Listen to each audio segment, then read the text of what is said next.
Good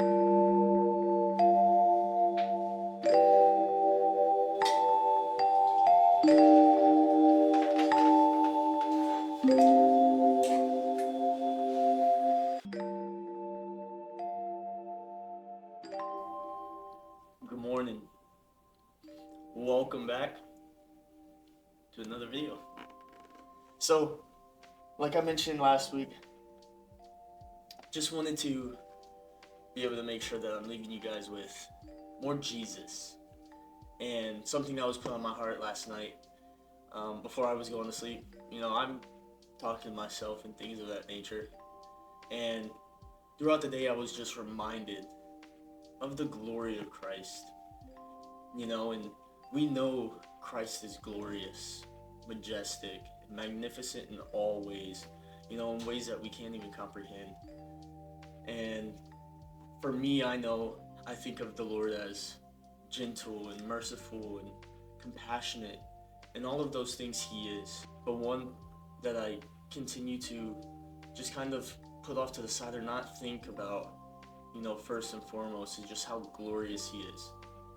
And how He is the resurrected Christ. And when you read Revelation 1, when John sees the Lord in all His glory, he falls on his face. And just to know that,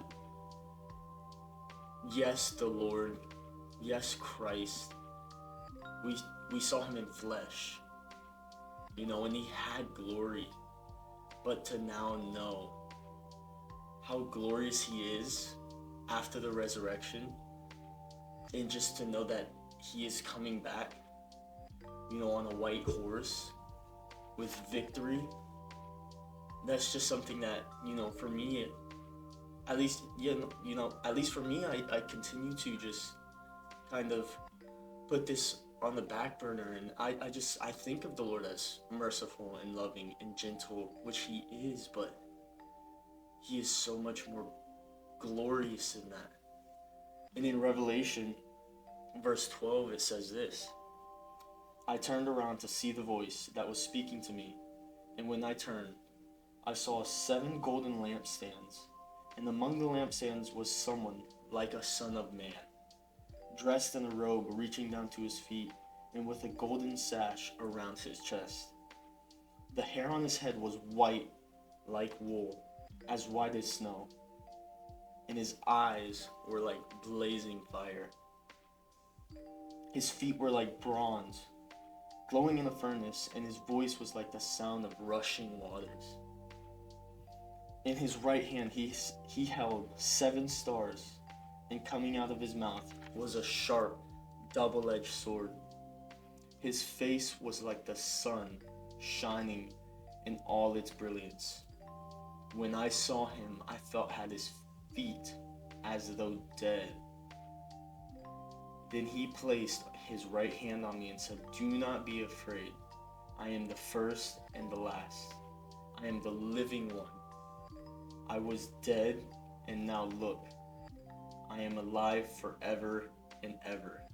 So I pray that we continue to just see God in all His glory, see the Lord as the resurrected Christ. I hope this once again speaks to your heart.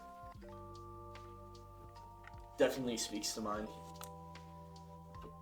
But I'm gonna finish my coffee, get my weight, take a quick little energy gel. Since I don't usually take them during my run or drink my water during my run, I'll usually drink it before and then have this to give me a little bit of glucose before I start. But we got 9 miles today, so I'll see you out there.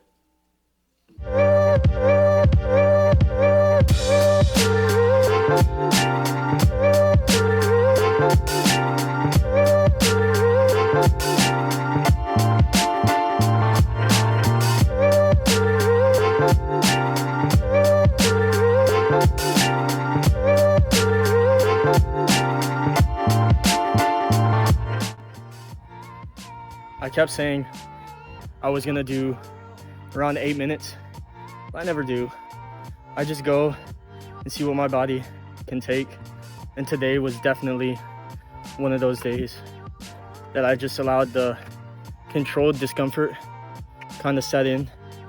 And let me tell you, 7:31 average pace. My first mile started at 7:09. My last mile was 8:04. So you could tell that my legs were just gone. And I still do strength training throughout the week. So I hit legs on Monday, and my inner thigh, my inner quad was just still so sore up until literally last night. And now, like, I don't know. My legs are dead. That's all I'm gonna say. And I was literally thinking of David Goggins when they asked him if he noticed the heat when he was running or noticed the sun, and he said he didn't. And in my head, I was like, I don't even notice my legs. But I didn't notice my legs. But still a good run. 9 miles, 1 hour, 7 minutes, 7:33 pace. Not too shabby. So that's a wrap for this week, and I will see you guys next.